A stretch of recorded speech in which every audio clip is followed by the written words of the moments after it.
How are you doing? Good? I'm doing fantastic. Yes, it's Monday. I love Mondays. So, yes, doing great. How are you? I'm doing good. Very excited to be doing this with you because I think you have a very, very interesting story, and I'm very curious to get to know more about it because I think that your story is not usual at all. I mean, you are from Switzerland and you're living in Mexico right now, and I'm sure that a lot of people in Mexico would love to move to Switzerland. But it's very interesting to see that there's people in Switzerland that want to move to Mexico as well. I know, Uh, just as you say. So, actually, we are exactly the opposite. You're Mexican living in Switzerland, right? So, that's so funny. exactly. Um, Yeah. It's the exact opposite. And to be honest, I miss Mexico very often. But when I go to Mexico, I am like, oh, I miss this so much. I miss that so much. I see all the good things that I didn't see when I lived there. But then at the same time, I am like, I don't miss this that much. I like this from Switzerland a lot. So there are very good things in Mexico and Switzerland, and there are things that we don't miss from our countries either, I guess. yes, 100% agree. And That is such a good perspective. yeah, and now that we're talking about that you are from Switzerland, I wanted to ask you. Well, I wanted to tell you first that I something that I like about Switzerland a lot is the landscapes. I love the mountains. I love the lakes. We don't have, well, I mean, we have mountains and lakes in Mexico, but we don't have the Alps, which are very magical. Mm. But Switzerland doesn't have any access to the sea. Switzerland is a landlocked country, and I was just wondering. I wanted to know how you fell in love for the ocean, like the way you did. Thank you for asking me my favorite question or my favorite topic to talk about, the ocean. First of all, but yes, like I always felt connected to the ocean, to water in general, even like with the lake when I grew up. I gotta mention, like I had the blessing that in my childhood, it was possible for us. I don't know how often, but as a child already, I got to travel to Italy, to Croatia, to French, Turkey, to different places in Europe that were by the sea. So every time, like there's some that I can remember and some that I can't based on my age. But yes, I just have beautiful memories always connected to the ocean. And I also I remember, for example, I think I was like 5 or 6 years old. We went to Turkey and I was already obsessed with dolphins. I've never seen a dolphin in my life at this time, but I was obsessed with them. Like all my school materials and any designs I always had to choose, it was always dolphins. Like where most of the girls had like the purple, pinky ones with unicorns and horses. For me, it was always blue ocean dolphins. And I remember I made my first henna tattoo when I had like, yeah, it was, I think, 5, 6 years old. Well, my mom let me do so. It was a henna tattoo of a dolphin, which was two dolphins around my belly button at the time. Still have pictures from that. So, yeah, I always had like this fascination for the ocean. And even my mom tells me how when we had like, exercises at school where we had to say like, what do you want to be when you're old and where do you see yourself? It was literally already then me wanting to live by the ocean, by the beach. It was always a calling. I don't know where exactly it comes from because, as you said, like I grew up not by the ocean, but whenever we went, it was just the highlight. It was just magic for me. So the first time I really like had this deep connection, I think I was 7 years old. My mom won a trip. So my moms, by the way, also were probably at some point getting a little bit into manifestation and like the power of attracting good things, right? And my mom is a really beautiful example for that. Like I grew up about someone that really had like this magic within as well to just attract opportunities in beautiful ways. So she won this trip to Egypt and me and her, we went together with another family.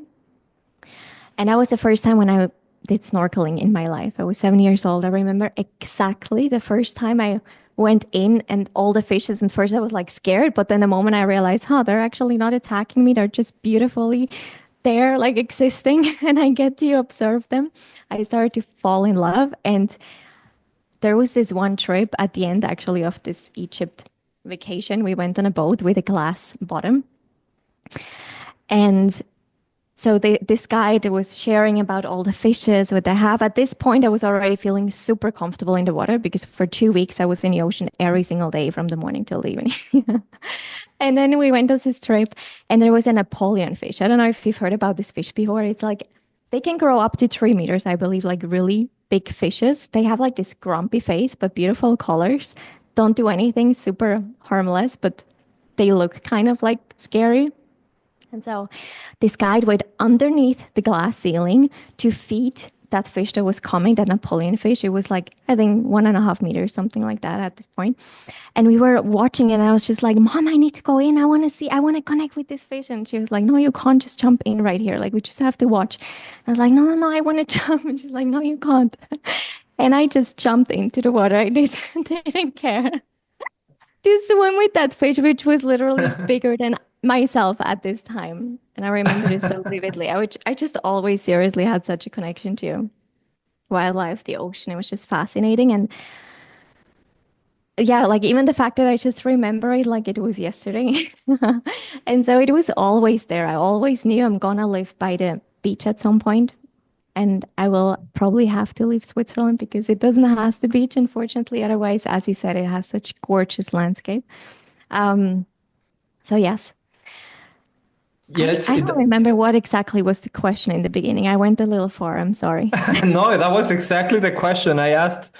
Where did this love for the ocean Oh, came? okay, good. And basically, it seems that you were born with it almost. Like if you naturally were attracted to the sea, because there doesn't seem to be a clear explanation of why you fell in love with the ocean. But I share that with you. I also love the ocean. Even Mhm. though I don't live in the ocean right now, I live here in the mountains. I enjoy being in the mountains as well, but I miss living in the ocean, and I would love moving Mhm. by the ocean at one point. And in October of last year, I went scuba diving for the first time, like a real scuba diving, because I did that in I think it was in 2020. In 2020, I went scuba diving in Greece, but it was very improvised. I was with Corey, and we hired a guy that took us scuba diving, but it was really quick. He didn't even like almost teach us anything. He just said, "You breathe like this and go in." And then we went in for a little bit. We looked around. We only see like a sponge. That was the most exciting thing that we saw. And then that was it. The cool thing about that experience was that I could actually breathe underwater, but that was Oh, it. And then I was like, I really want to live like those experiences that you see on the videos where you're swimming surrounded by all these fish. And actually, I that's what I did last year. I did the open water certification, and wow. yeah, it was amazing. I went scuba diving for 4 days. I actually got to see a shark and octopus, a big manta. It was amazing, and Wow. I was impressed exactly by the same thing that you said.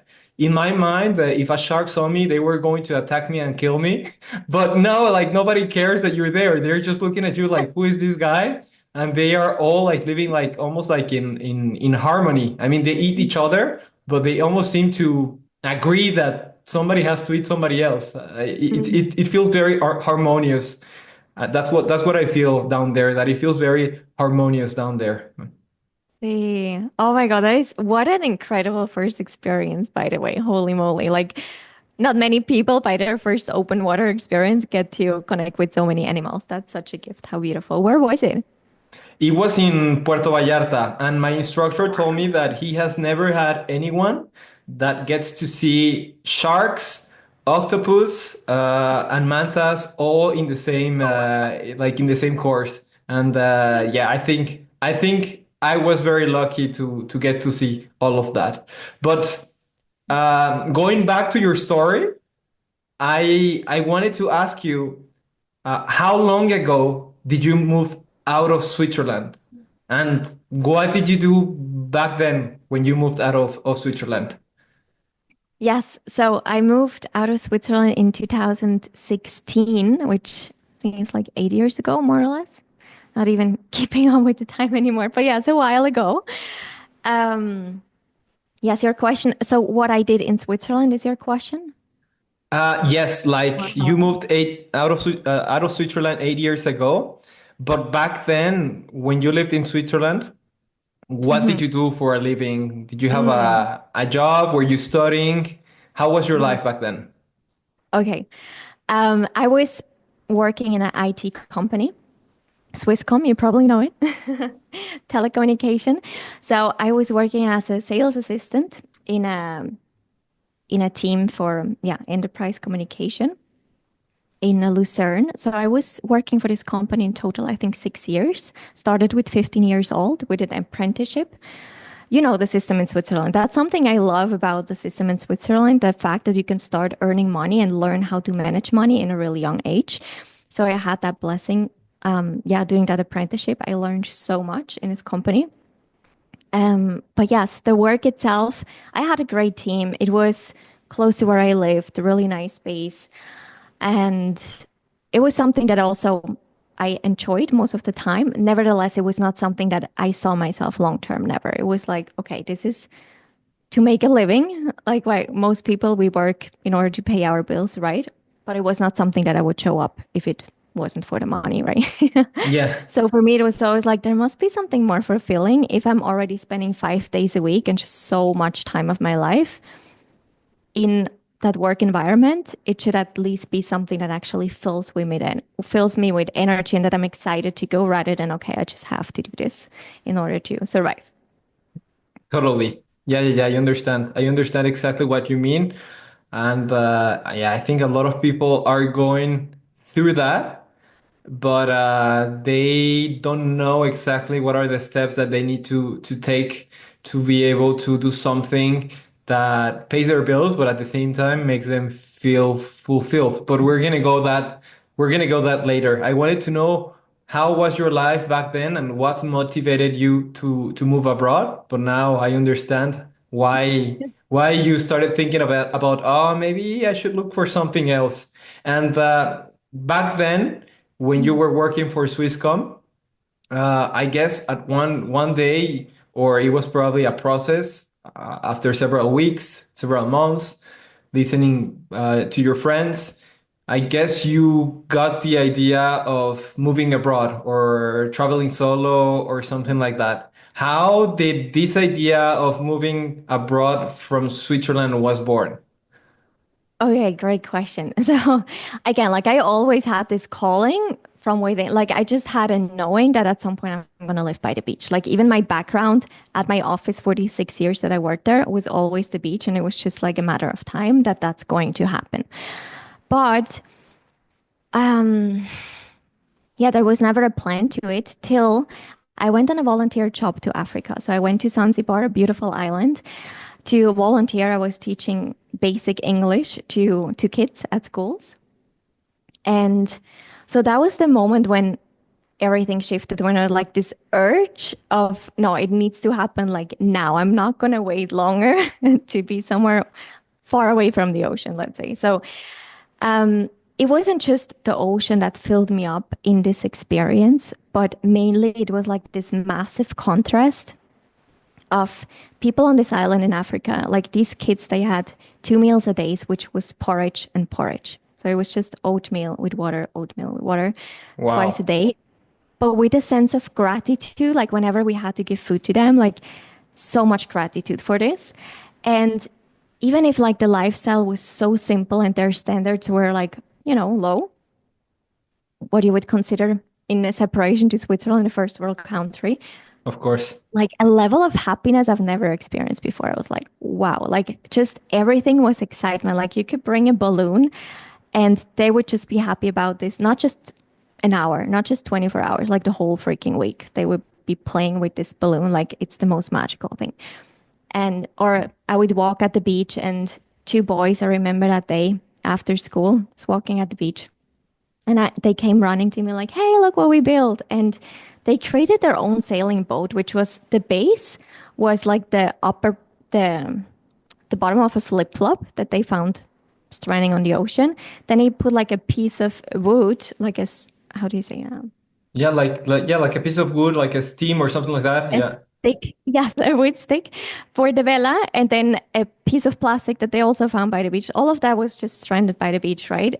And they created a sailing boat. It literally looked like a sailing boat. I actually have a beautiful picture of this, and that was just a moment where it's like, wow, like they look for the things to make them happy rather than needing to find them to be like they always find reasons to be happy with the simplest things. And that was like my biggest lesson and my biggest aha moment that I had in this experience in Africa. It was just so beautiful to witness how they were just so driven by finding happiness all around them with the smallest things, and then coming back talking about the contrast to Switzerland. On top of it, it was winter season. You know how that also affects like the happiness level in Switzerland. Like people are even more introvert, let's say, and just, yes, the focus is different, the perspective is different. So I came back and it was this contrast of going to the office and like the freaking printer isn't working, nothing is working today, this person hasn't messaged me back, and just like finding the opposite, like finding ways to complain about anything around them all the time. So it was Yeah. exactly the opposite. Like people who have everything, but it's never enough and constantly looking for reasons why it's not enough. And then people who have it compared nothing, but still they see everything around them. So it was like this contrast where it was like, wow, I just, with so much less, I felt so much happier at this place. And then coming back, there's like this energy of it's never enough, it's never enough, it's never enough. So I remember I came back to my apartment.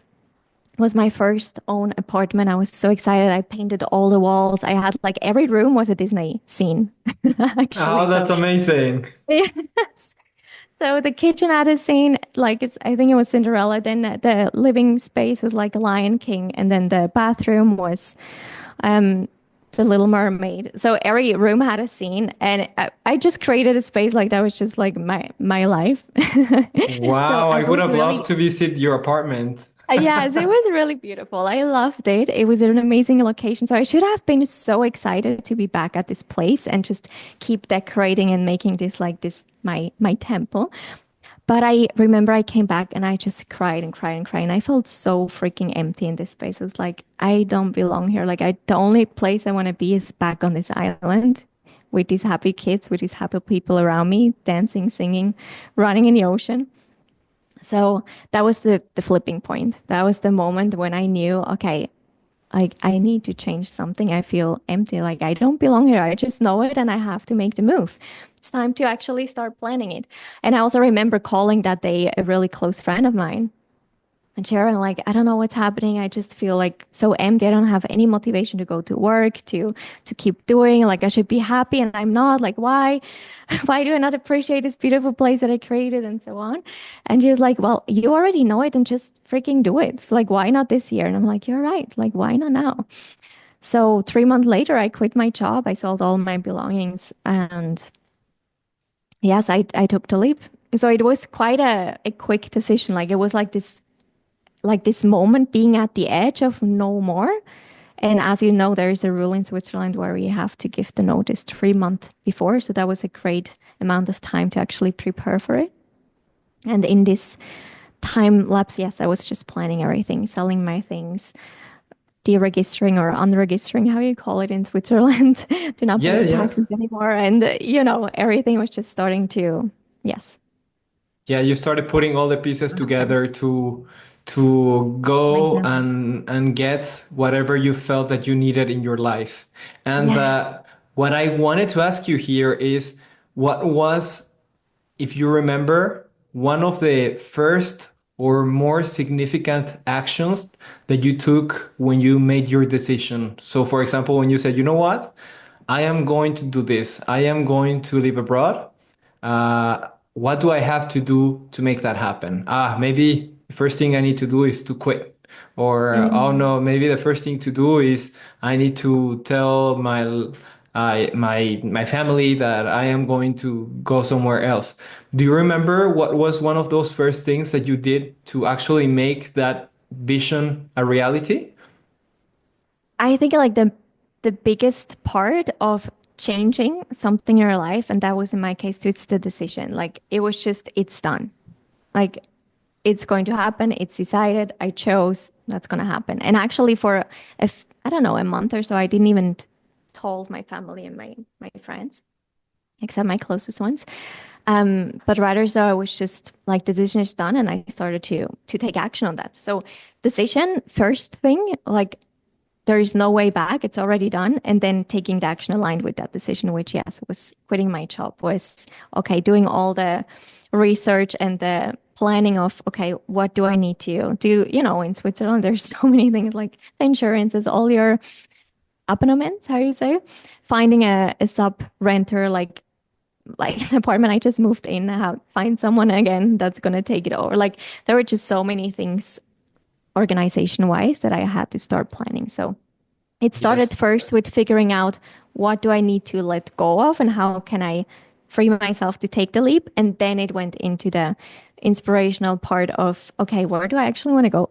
What's Yeah, going to very happen? interesting. Really, that's really, really cool. I think that this process is very interesting because when you make your decision, I mean, you can make your decision sitting in your dining room or in the sofa, watching Netflix, in the balcony, walking. You can make your decision anywhere, and it doesn't take even 1 calorie, I think, to make that decision. Yet, all the things that you have to do after you make your decision, that requires a lot of energy. But the interesting thing here is that it's the decision, the most important thing. And then whatever comes afterwards, it takes energy, but it's almost like the least important things, right? Making Yes. that decision is the most important thing. Yes, 100% agree. See, it's And everything. And it's just like this, you know, like when it's done, it's done. Like now it's just a matter of time and everything is figure outable. But yes, like you just know when you truly decide because there's many times we say, oh, I'm going to do this and that's going to happen. But like when you truly commit, like, no, it's done. Like it's just a different level of energy where all the solutions actually start coming your way. And even if it feels like a lot of things to plan and to get to where you want to be, it just becomes like such a nature because you're already on that path. Like in your mind, you're already there. So lining up the pieces of building that bridge to getting there, it just, yeah, it doesn't feel so overwhelming or if you fully take the decision because you already see yourself there, which I think that's oftentimes like coming to a little bit general speaking, what happens again when we say, yeah, I'm going to do this, but it's not a full committed decision. So it's like, I might be there, but not. That's when it feels overwhelming. And when, you know, the bridge isn't built yet. And it's like, okay, there is a piece, there is a piece, how it feels so heavy to bring that part over here. And that's because you're not fully committed yet. Because if you would be fully committed and you're already there in your mind and your energy is already there, it would feel like, I don't know, just with so much more ease. It's just like, oh my God, let's freaking do this.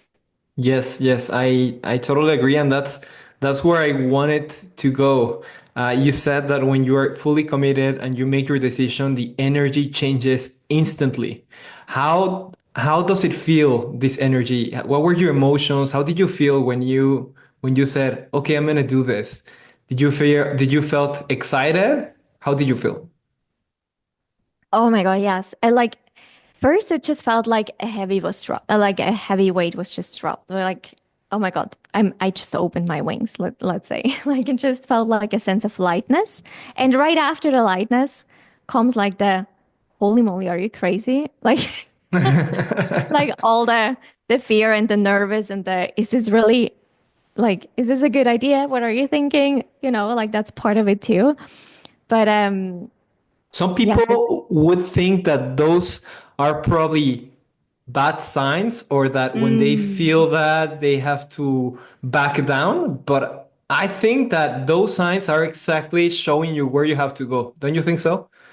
Yes, I always say fear is the green flag. It's the sign that you should go for it.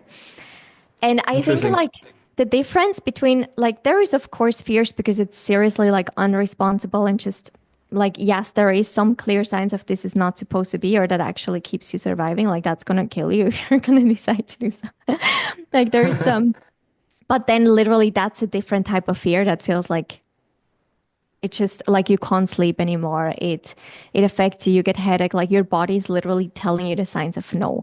Where so just the imagination and the thought based fears of holy moly, there is a level of risk. Which yes, we want a level of risk. Otherwise, we're not going to leave.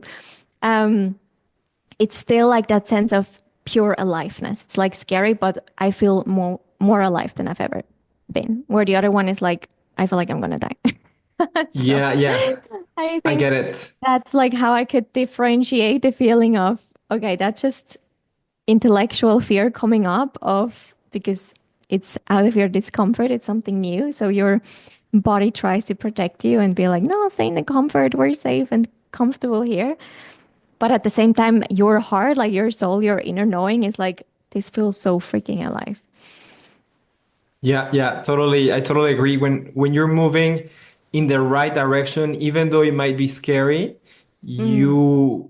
you Like feel pulling you. It's this, like, yeah, like a growth, right? Whereas the other one makes you feel like instead of growing, you're getting compressed or something like that. Even though it yeah. might be more comfortable physically, it makes you, I don't know, feel internally, it makes you feel that it's actually making you feel smaller. But then if you're able to overcome that unknown of what's going to happen later, all these things that I have to do, if you're able to overcome those things and you get started, then that's where the magic starts happening and things start getting slowly more clear, more clear, more clear. And then you don't even recognize yourself, but you've become a person which you feel more identified with afterwards, Yeah. right? Love that. Yes, 100%. And from what I understand, you were not sure exactly where you're going to go, right? When you made your decision. That's correct. Yeah, I And did. how did you define that? Well, I just let myself be taken, you know, I was just open for whatever is best for me. I always say when you try to take a decision or you have a vision where you go, it's always this or something better. And for me, it was like Zanzibar back to the island is like my plan B. So it's this or something better. Saying so, I just decided to anyways take a year off to just explore myself, but also the world. And based on that information, it's going to lead me where I'm meant to be. And so I started in Asia back then because my calling, somehow my desire was ending up in Latin America always because I felt always super connected to the music. That was, I think, my first connection to Latin America was I already started, I think, with 10, 12 years, started listening to reggaeton, of course, not knowing what the lyrics mean. But yeah, I always loved that culture. That music made me feel like, oh my God, this is my vibe. Like I loved it so much. So I had this kind of desire and hope it's going to be in Latin America. Also, like Spanish, I love. Yeah, it's my favorite language. Always been. My closest friend in primary school, actually, in childhood, she was from Spain. So their family, they always talk Spain about around me, and I just always loved it. So I had this hope somehow, or like that calling, it might be Latin America. And that's why I chose to start in Asia. So I was like, okay, I'm going to start in Asia and somehow hope that at the end of the journey, that's where I'm going to settle. And that's what happened. Okay. And when you left, when you took the plane to go to Asia, I guess it was very exciting and you were like, okay, this is happening. I'm actually making it true. But how did you feel of leaving your family and your friends back in Switzerland? How difficult was it? It was definitely difficult. But I don't know, my excitement was still bigger than the sadness, if that makes sense. Like it would not be a Yes. reason to change my mind at all. It was just, okay, I love you, I'm gonna miss you. But also I knew like at the end we have the luxury that airplanes exist and we can go back and visit anytime. So yeah, I also don't have sisters, siblings. So with this said, and my parents were split at this time. So I had a beautiful community and a friend circle, but still, I don't know, I didn't You had grow a up. calling. Yeah, as a calling, and also I didn't have like this sense of family so closely that it was that difficult for me, let me be honest. Like it didn't felt like that hard for me to just make that move. Okay, I understand. Yes, yes. Um, I think for some people, this is like the main obstacle, leaving their families, their friends. Hmm. But I guess that if you have that idea or that excitement of doing something, there's nothing that can stop you, even if it might may be painful to leave all these people all these people away. And I'm sure that for you until now, still it's difficult to remember that you have some friends there, your family is in Switzerland, and I'm sure you would like to spend time with them, but that sacrifice also comes with positive things that you're getting in Mexico and that you got in this entire traveling solo experience that you wouldn't have gotten if you stayed at the same place in Switzerland. You wouldn't be the Sina that you are now. So I totally understand that. And what I wanted to ask you now is that, okay, you moved out of Switzerland, you went to Asia, but you had some limited time where you could travel because I mean you have to pay for your bills. So unless you're a multimillionaire, you don't have all the time that you want to be traveling and living the freedom life that you want. Yeah. Unless you have a plan. I want to know what was your initial plan to sustain yourself financially while traveling solo. I wouldn't consider it a plan. I don't know, like the initial thought I had just like, okay, that's always like the last option, the last scenario. I can always just go and work in a bar, in a hotel, right? Like there's you always find a job. Like I Yes. never worried about not finding a job. So I always said like some point it's going to take what it takes, but I'm always going to find some kind of opportunities. And actually, in this island in Africa, they offered me a job at that hotel, which was next to the school I was working at. So I had this plan B, as I said from the beginning, because I also knew, okay, there's going to be even a job opportunity for me there. So yeah, that was the initial thought of, okay, I'm going to travel. And then at some point when my savings are gone, I'm just going to find a job somewhere. But then actually just 1 month into traveling, I started in Thailand in Bangkok, and then I went to the Philippines. And so already, wait, yeah, Philippines and then Indonesia. And so already there, I started to feel like I love creating. I had this urge of already, getting called to entrepreneurship and starting just doing something myself. And so that's when I started my first online business approach, which was not an online business. It was a product business, an e-commerce business, which was swim brands. Like it was a bikini line, aside with also bags that I created. So that was like the first try. When And when you, I was started to have the calling to do something. okay, was that when you were in Bangkok that you came up with this idea of launching your bikini line? I would say it was in the Philippines. Well, Okay. in Thailand, I already started to have the idea of doing something myself. I remember I was at the beach for sunrise, dancing in the water, and I was like, "Hi, I could do it." Because I used to be a dance teacher in Switzerland also when I was young. So I was like, maybe I could combine like water and dance somehow. So I started to have already thoughts of how I could build a business. But then it was, I think, in the Philippines or in Indonesia that really came up with, I want to create my own swim brand. And you were designing the bikinis yourself? Yes. Yes. I had Wow. no clue about the whole process. I literally just drafted it, with a piece of paper and a pencil. And I'm like, this is how it's going to look like.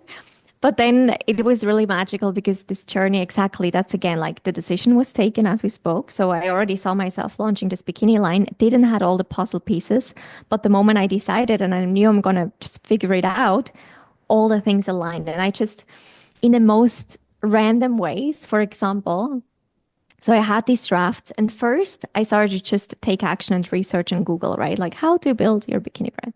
And I got to a company, I think it was a Swedish company in Bali that literally you just gave them your sketches or your examples, and they would turn it into an actual digital design that then they can create the first prototypes and the whole process they would guide you through. But it was like, I think at this time, that was like 8 years ago, $4,000 of an investment or something. So for me, it was like, it's a lot, but also it feels exciting. So I started to do the first step with them, which I paid for. I don't remember the amount that was to get some digital drafts. But at the same time that I got these digital drafts, I traveled to West Australia to visit a friend. And then afterwards, I went to a hostel. And I was reading the book, The Monk Who Sold His Ferrari. And then a guy approached me and he was like, "Hey, you're reading the same book that I'm reading at the same moment." And I was like, "Oh, really?" And so we started to communicate. And then he asked me about my plan. I was like, "Well, I just left my country, finding a new home somewhere in the world. And here I am trying to build my first business." And he was like, "Oh, that is literally my work. Like I built prototypes of, and it was for uniforms for, what do you say, like handball teams or Oh, yes, volleyball yes. teams, something like that. I don't remember exactly the sport. As Anyways, uniforms for some type of sport. sports. And I was like, "Oh my God, really?" And he was like, "Yes, show me your drafts. I can help you to digitalize it and create prototypes for you." And I was like, "Wow, amazing." So in this hotel, like during these 5 days at this hostel, he literally did so for me with all the professional platforms that were necessary from Adobe to do so. So I already had them. And then I went back to Bali, found this incredible place of a villa for entrepreneurs specifically on a Facebook group. They accepted me. And then the woman she was from New York. She was also staying at this. There were like 4 people. Each had his own cabana in this place. And so one of these 3 or roommates, as you would say, or co-living space persons, was also doing her own bikini line at the same moment, just about to start. So when I shared my idea and the skits I already had, she's like, "Oh my God, I'm just about to start it too. Let's do it together. I already have the people who can do the fabrication." I'm like, "Wow, amazing." And so she was like, "Okay, can you look if you find the material?" So I just started with my scooter to drive around and ask and ask. And, one after the other thing just aligned in the most magical ways and unexpected, but just like, here is another solution, here is the person that is going to help you with this, here is the connection that helps you with this, here is. And that's exactly the magic of, okay, I focus on the vision, decide that's what I'm going to do, and then I'm open for how it's going to happen. So yeah, I went a little It, far away again. no, no, no. That's perfect, and it's very interesting what you're saying because I do believe that the opportunities are there all the time. But if you are not going in a clear direction, or you just have to be moving in a direction, if you're going somewhere, you're going to see the opportunities. But if you don't know where you're going, then you're never going to see the opportunities because you don't know where you're going, right? 100%. And I think one thing is seeing and knowing where you're going and having that vision, that goal, and that, yes, destination, I say so. Yeah. And the other thing is then also to detach from you having to force every single step. So the moment we try to control every single thing, like, no, it needs to happen this way and this way. And if I would have been only open to finding a professional company that just does everything for me and doing that investment, but I was like, okay, I'm just going to wait for a moment and see if there's other options. Like I detach from a specific way that I need to control. And then we suddenly see the things right in front of us and we're connected to that. Like these opportunities are always around us. But if we force it in a certain way, we literally like close our eyes to all the other options that might maybe even better and more joyful and easier for us. Yeah, it almost feels as if an idea can get you really far, can be an amazing guide, but at the same time, it can make you miss a lot of opportunities that you have around you because the idea in reality does not exist, and you're never going to be able to make that exact idea happen in reality. It's just like a guide. And when you are, as you said, very rigid, trying to make that idea happen exactly as it is in reality, you're probably going to miss a lot of opportunities that are going to make you, or that are going to allow you to make something even better than the idea that you have, right? So Exactly. you need to Yeah. trust. I understand that you need to trust the process and not being very rigid in this case. And it's very interesting how you launched your bikini company while you were doing all this experience, all this traveling, and I, I was wondering what happened with that bikini Yeah. company. Okay, so yeah, it's just so funny. Like I set it up, let me tell you, not in a professional way that's scalable at all. Like again, I had zero idea about business and how to do these things, but I built the website, I created all the tags, I did the marketing, I built the bikinis itself, and then when it came to the storehouse and how to distribute the things and all of that, again, like I was just open for the solutions to come my way, and it was so funny because I went to send some travel cards to my family back to Switzerland. So I went to the post office, and then this woman who attended me, I don't know how, I think she was just so excited about me being from Switzerland, and we started to communicate, and she had a really good English too. Like she was local, and we started to connect more, and all of a sudden I had like this idea coming. I was like, she could be like the one that's responsible for my distribution, just bringing it to work whenever I have an order. So I just put it out and we're like, can we talk about an opportunity? And she's like, yes, of course. And she was just like, yes, I'm in. So I literally just put the whole down payment for the work for all the bikinis that I've created. So I did a production of 50 pieces in the first round, first and last round. And so I just gave all these 50 pieces to her. And I was like, okay, I'm just going to send you an email whenever I get an order in and you can take it to work and then send it out. And that was literally how I sold my 50 pieces. But yes, once these 50 pieces were sold, I think at this time I was in California and I was like, I don't know how I could handle it. Like I have to go back to Bali to do like it was just not set up in a way where it could work without me, if that makes sense. And also not scalable. So at this point I was just like, it was an amazing experience. I loved it, but also I enjoyed actually most all the creative parts about it. I loved designing it as well as building the website, the marketing materials, like the logos, like all these creative parts about the work. So much more than the selling process and the yes, the shipping and all the other parts. So I was like, I think I'm going to go into the digital world and want to learn more about design. And so that's how I ended up in my second business then, which became my first online, purely online service-based business, which was graphic design and web design. So After being a bikini designer, you became a graphic designer. exactly. So I did a online course. That was like 2 years later though. So to just fill the gap in between.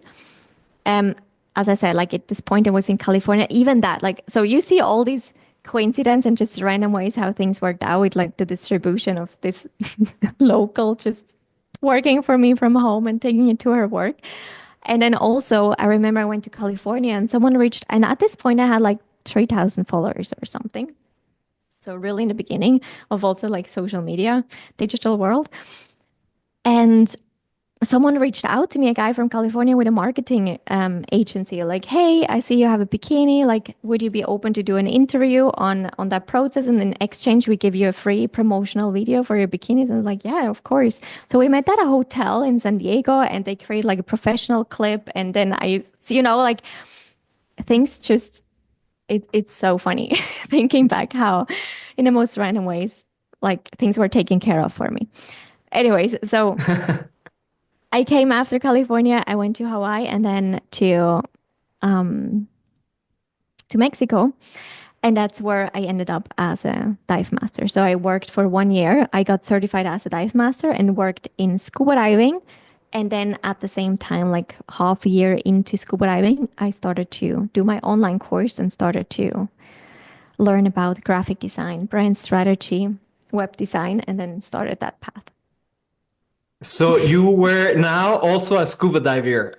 You were Yes. a bikini designer, a scuba diver, and also a graphic designer. But you left the bikini project behind. You learned how to launch a business, and Hmm. then you were just living by being a scuba diver, which is very aligned with your love for the ocean. And at the same Exactly. time, you were a graphic designer. Correct. Okay. And with those two projects, were you able to sustain yourself financially? Good question. No, I was not. So, so with the scuba diving, um, let me tell you, I think it was like 200 pesos per person guiding it that you earn. So that's nothing. And it was like a full day, you know, excursion. So I knew that's not sustainable. It was more like a hobby I get paid for, like in my point of perspective. And that's why I wanted to start something online to really like start making money. At this point, I was still living off my savings, which got smaller and smaller and smaller. So I started to be like, okay, I need to figure something out. And so at some point, I left the scuba diving because it was also kind of exhausting. And I just felt like, okay, I don't want to lose my passion for it with too much responsibility and relating it more with work rather than with enjoying the presence and the world underwater. So I stopped doing that. And instead, I started, though, some freelancing job as a tour guide as well in Siankan and with whale sharks. So there was like some cash coming in while still learning more and more about the online business world. So at the time, it was a combination of what I earned from tour guiding, some little freelance jobs online, and my savings. And I think that was another 1.5 years. That was more or less the constellation. And then I moved to Canada and I was like, okay, I need to now really figure this out because I don't have a tour guide job here. That also like has me not using all my savings. So that's when I went all in on my online business. Was there a point where your savings were so low that you considered moving back to Switzerland? Yes. Yes. So I think it was right before COVID that, yes, my savings were like about to disappear. And I was like, I don't know what to do anymore. I think it was never the option going back to Switzerland, let me tell you, rather so just finding a job somewhere. Switzerland was Okay. not an option anymore. That decision was already taken, as I said. So it was just figuring out how to make money, boys, if that's going to be a service job or something else, or really like going all in on that online business idea. Okay. And what I mean, you were working as a graphic designer and you were learning more and more, but what kept you from generating enough income to sustain yourself? And how did you change that? Good question. Yeah, my mindset, 100%. So I used to always be a positive person, right? So in general, my mindset, it was always like really optimistic and I could always think positive. That was not the problem, but I was just thinking way too small. So actually, I programmed myself during my full-time travel of living off my savings to spend as little as possible, as little as possible. It's going to go away. So little by little, by taking action from that lack mentality of it's going to be gone, it's going to be gone. I have to live off as little as I can to last as long as I can. I started to program that mindset around wealth of there is not enough. There is not enough. I have to save. I have to save. I have to spend the least possible always. And that also obviously was reflected in my business. Um, so with this said, I came to a moment I didn't know it was my mindset. I was just like, I just don't find enough client or not the right clients, right? Like that's more the entrepreneurship mind. What can we do extra or how can we create another offer or talk to other clients in order to make it happen? And I remember I was in yeah, Canada at this point. I first signed up into a course. I think at the time it was $1,000 and I had probably like $5,000 left. So that was already like an edge. Um, and it was about how to just improve the whole customer experience to raise your prices. So again, what I like that was my first approach was always like, how can I make a better customer experience? Can I give more value? How can I, yeah, change my offer? So it was that approach of doing strategy that needs to be adjusted, which yes, of course it helped at some point, but it wasn't really making a shift like, yes, in the lasting end. So at 3 months later, also in Canada, when the savings were even smaller, I was like, okay, I freaking need to figure something out. At this point, even I got sold on a network marketing company, which I never wanted to do, but I was like, maybe that's going to be the solution that saves me from all of this. I can't anymore. Or like this design isn't working fully. So signed up for a network marketing on health, which didn't felt related to me. So that wasn't working neither. Again, because it wasn't about another business idea. I was good at what I was doing. It was my mindset. But again, at this point, still, I didn't know it was my mindset. I just thought again, like I need to find other strategies, other ways to make it online. And we went back to Mexico right before COVID. And then I came across this woman, Amanda Francis, which is like all about money mindset.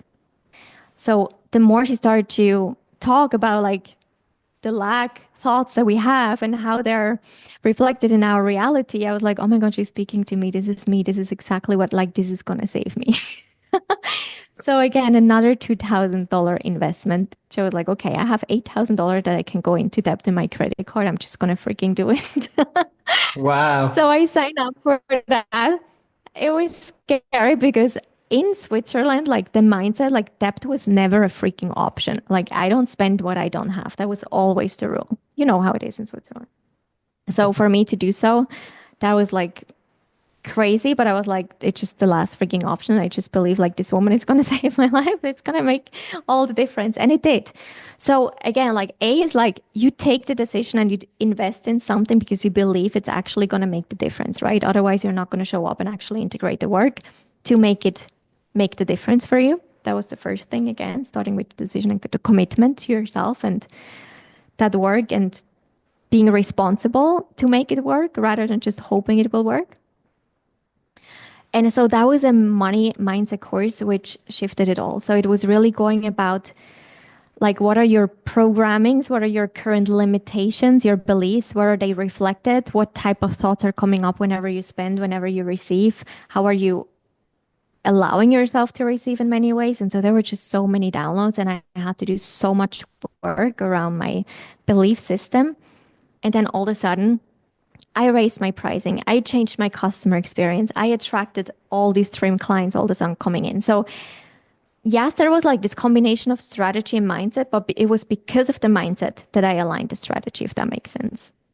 Yeah, it totally makes sense. I understand. I understand that, and I don't think this is easy. I mean, it's easy to understand, but I think Mm-hmm. actually changing your mindset, it's almost like changing your identity of who you are, right? So if you had to, I don't know, give 3 steps of things that you have to do to change your mindset, what would they be? Or either they don't have to be three.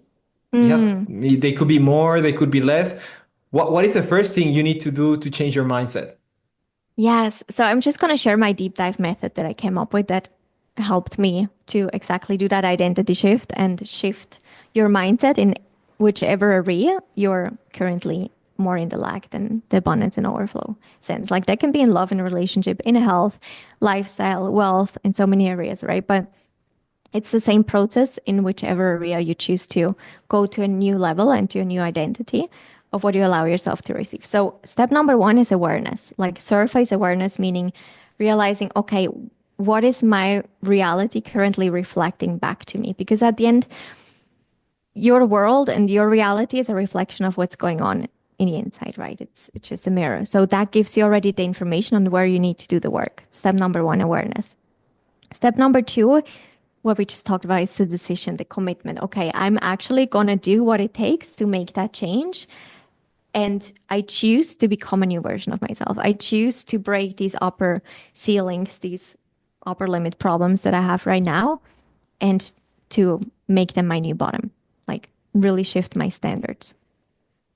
In my case, that was my financial reality, right? So, and then the third step is the deep exploration. So that's like when we dive into the subconscious mind. So I got obsessed, by the way, with the subconscious mind and the subconscious reprogramming because that's where all the magic lies. Like that's where really shifts started to happen when you work on a subconscious level, which can be either through repetition or through different type of tools and skills where you directly tap into the subconscious mind. Simplest rule, that it's going to be so helpful to understand is that the subconscious mind speaks in pictures and feelings. So whenever you use practices that make you feel and embody, like feel it on a level, on a body level, you work so much quicker on a subconscious level and you see shifts happening so much quicker. So the deep exploration is about, okay, I already, based on the awareness and the decision, I already know what I have to do the work on. Now it's about really going deep and digging into these limitations. So really doing the process of, okay, what are current limitations that I have? What are beliefs that hold me back? Reframing them into the positive, and again, doing the work either through repetition or through exercises like hypnosis, visualizations, breath work. Like there's so many tools to then make that shift. And then the last step, number 4, is the integration work. So now that we already know what we want to shift, like what's the old story, what's the new story, how can I align my actions, my feelings, the way I show up in life to that new reality, to these new beliefs. So not just thinking these beliefs and writing them down and speaking the affirmations, rather so how can my energy be a match to that new reality and my actions. So that's like the embodiment work. And that's when we want to do a pattern interrupt, meaning doing something that you haven't done before to really like make that shift. Okay, that's not my reality anymore. I choose something different, and therefore I take a different action. That's a lot of information to process. I wrote everything down because I think this is very very powerful, and I'm sure that you have refined this process with your experience. But from what I see here, one of the first steps that you took, and that a lot of people don't know how to take or are not convinced that they should take, is investing in a program, right? Maybe getting a coach that can guide you to share all of this experience, all of this knowledge, because you're not born with that knowledge, and maybe you can accumulate all this knowledge with time, but when you have somebody next to you that has gone through that process, it can help you accelerate that knowledge process, and then you can get to your goal fastest. Do you think that this course that you purchased was one of the best investments that you've made when you were in Canada, and that you were running out of money and you were like, okay, now I need to do something, let's go for it, and then you change your belief system? Totally. Because like at the end, it's like a formula or it's that type of work. Again, like mindset is everything. It's 80%. 20% is strategy, 80% is mindset. So in every area of life, it's a process that you can come back to over and over again to just constantly level up, constantly shift your reality to the next level and break these ceilings over and over again. So I think, yes, 100%. One of my best investment was mindset work. But there's many amazing investments. Like I think at this point, I probably invested like $30,000 in self-development and business courses and programs and mentorships. So there were many that were powerful.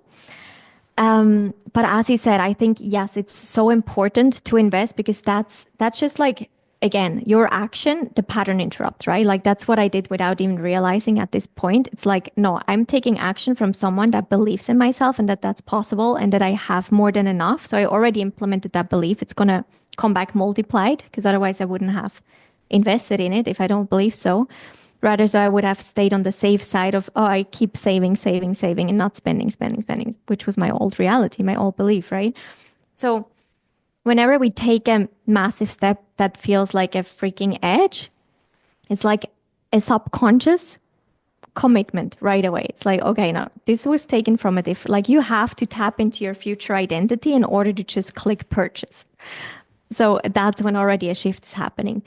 So investing in yourself, that's a super powerful. But then the second thing is, as you said, having a guide, having an expander, having a mentor.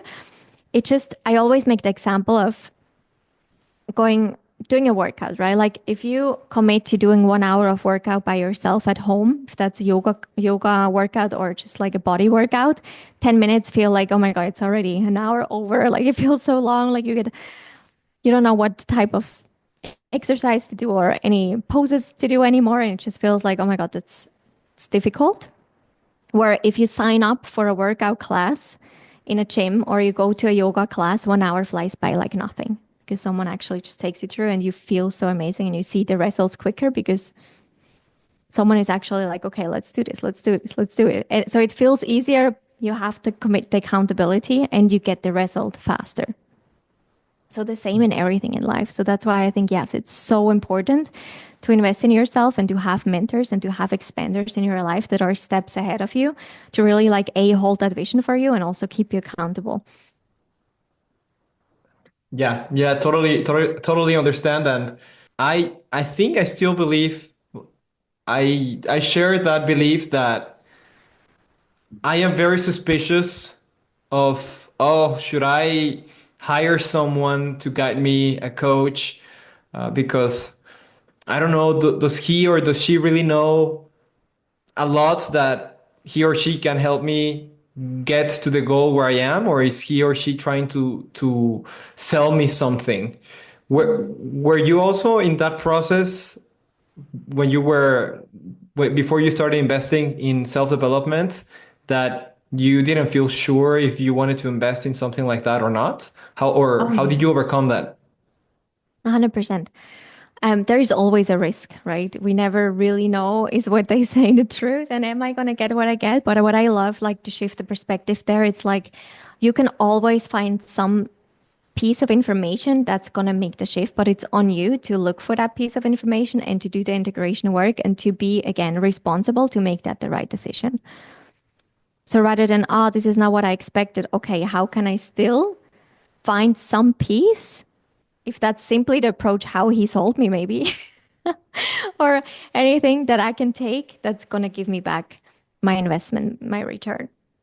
So I think Okay. like really being responsible to, again, like that choice and that commitment to make it the right decision and to make it worth. Because let me tell you, like I had investments which is like, oh my God, I would pay 10 times what I paid because it was so amazing and it was totally worth. And there were programs where I was like, okay, that was money thrown out of the window at some point, but still now looking back, like, no, it wasn't because yeah, maybe I didn't saw the value of this program was also $2,500 back then, a sales program. I didn't saw the value, but also I didn't really went through the content. So it's my responsibility to really take in what they give, A, and B, like it wasn't aligned with the approach. And yes, I think it was a really like sold in a little bit of a manipulative way, but sometimes even it's just looking at what did I not like about this and how can I implement the opposite then into my business? How can I not make that approach? And how can this story actually lead me through a content piece that I can help for my clients? Yeah, yeah. And So trying to find sense.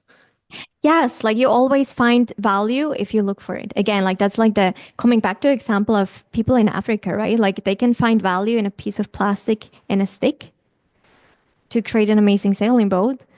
We're the same of us. Like we can always choose, okay, I'm going to look for the value and then you're going to find it. Totally understand. Yeah, yeah, yeah. And I wanted to move to the concept of dream life, of what a dream life is. What is a dream life for you? Well, for me, a dream life is a life that you're obsessed with, that you can't wait to wake up to because you're in love with what you've created and what you get to live every day. I think, yeah, that's the version. So when you wake up, you know you're living your dream life when you wake up excited of the day that you have ahead. Yeah, so when you're just obsessed with life, like really basking in that sense of gratitude, like every single day, like holy moly, is this really my home? Is this really my work? Is this really the people I'm surrounded with? Like, is this really, does life really gets to be that good? I think that's the feeling when you know, no, I'm really living a fulfilled life. Like that's what people dream of. Do you think that that's where you are right now? Yes. You're And very I happy think with your life. even, yes, like oh my God, I love my life so much, but still, like I never stop reaching for more, you know? Like I think that's also, it's part of humans. Like we always look for development to improve, to grow. And so that's the excitement about life. It's like, okay, I'm thankful for what I have, but I'm also excited for what's to come. And I think Yes, the energy that's most magnetic. What is one of the things that you like the most about your life right now? Ah, Or what are the things that you enjoy the most doing in your life? Living next to the ocean, working as a coach.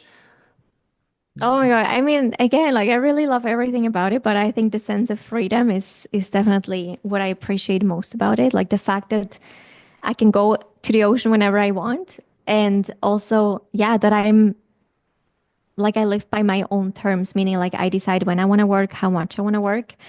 And yes, like one part is like that freedom sense of like just how my lifestyle and my business allows me to do the things I love and prioritize what I love.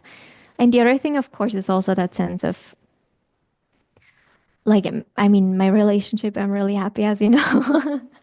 It's just so beautiful to be in a partnership that also just evokes the best version of you, that constantly creates a space of expansion and possibilities and becoming better and better and better, while also feeling supported and just, yeah, like that's also something I'm in love with. Like my partnership is really fulfilling too, our family with our little dog. And also just the small things in life, like having sunshine. Seriously, it's a freaking blessing to me. Like waking up every single day, I open my window, I'm like, oh my God, what a beautiful day. Yeah, it just never gets old to see sunshine. That the sunshine is something that I really miss here, in Switzerland, especially in the winter. That's Oh, awesome in same. Mexico. I can imagine, yes.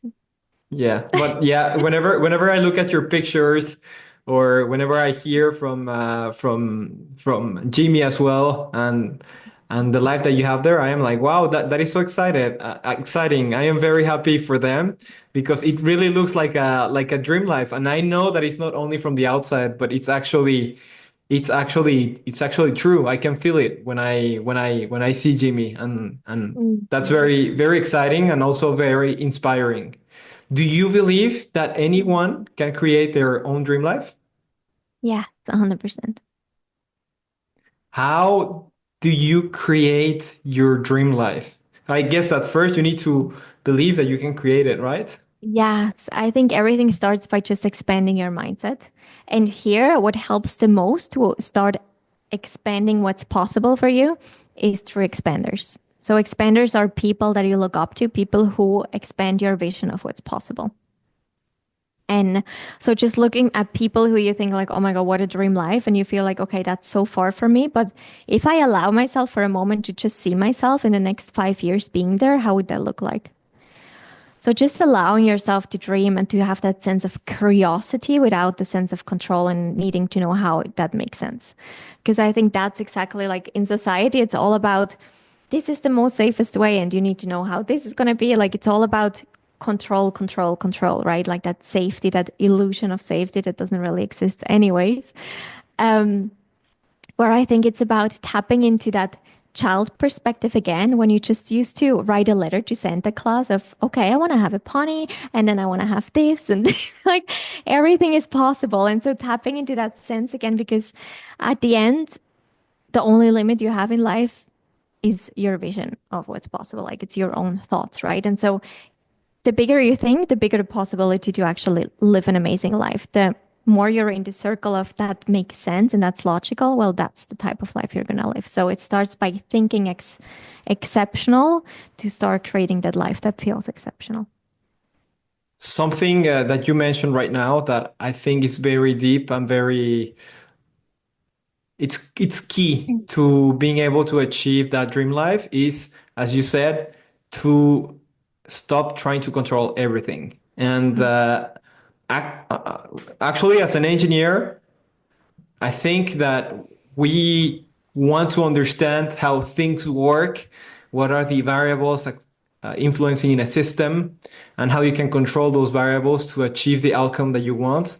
And then this mindset gets like it becomes part of you, and you start applying the same thing in your life.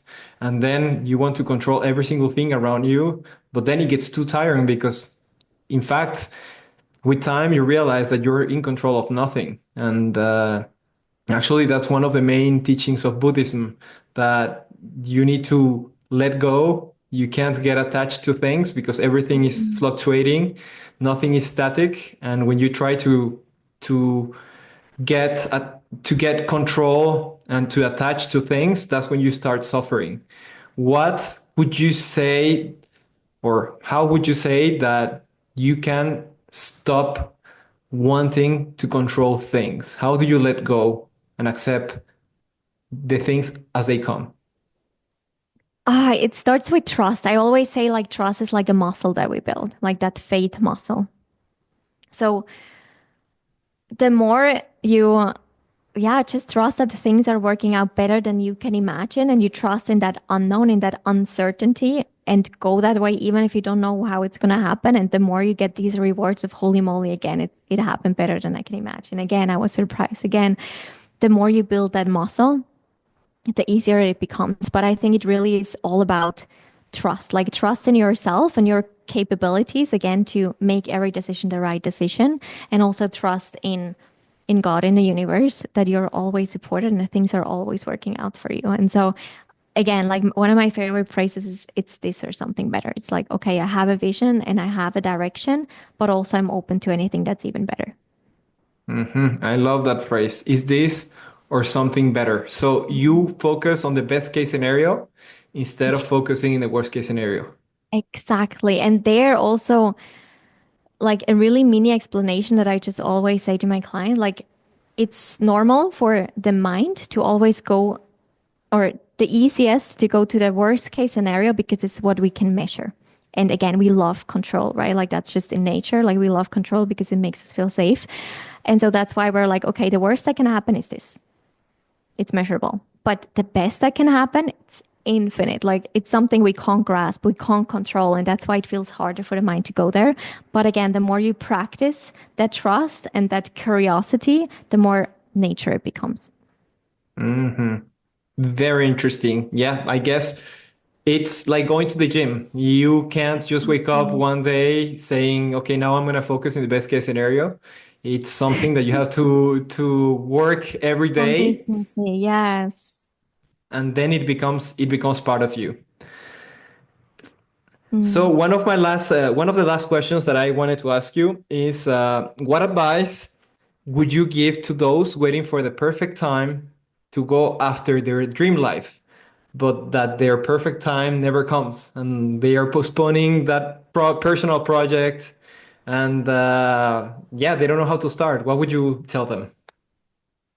Ah, that ready is a decision and not a feeling. You're never going to feel ready. You're never going to feel like this is the moment. Like you can wait for this feeling till death. So rather just take the choice again, the power of choice. That I think that was kind of like the theme during this whole conversation. Like ready is a choice. Choose to be ready and then make it happen and take responsibility to make it the best decision you've ever done in your life. And that is going to be worth. That's great. I love it. And final question, do you think that life has a purpose? Well, yes, to improve, to learn, to, yes, enjoy the ride. I Yeah. mean, I think everyone has its own purpose, right? Everyone comes here as, like, that's my belief, as a soul choosing an equipment, meaning a body and the environment that helps us to learn what we need to learn to go to the next dimension and to become a better version, to evolve. So, yeah, it can look different for everyone, but yes, 100% I believe that we come here for a specific reason. Oh, that's amazing. Thank you for sharing that knowledge with us, Sina. I loved listening to your story. It's very touching and very inspiring. I'm sure that not only for me, but for a lot of people. And yeah, please keep inspiring the world the way you do it, because I think you have like a special superpower to make everybody feel that it is possible, because it is possible. Yes, I thank you so much, Josue. I really loved the conversation. I loved everything we covered. So thank you so much for having me. It's an honor.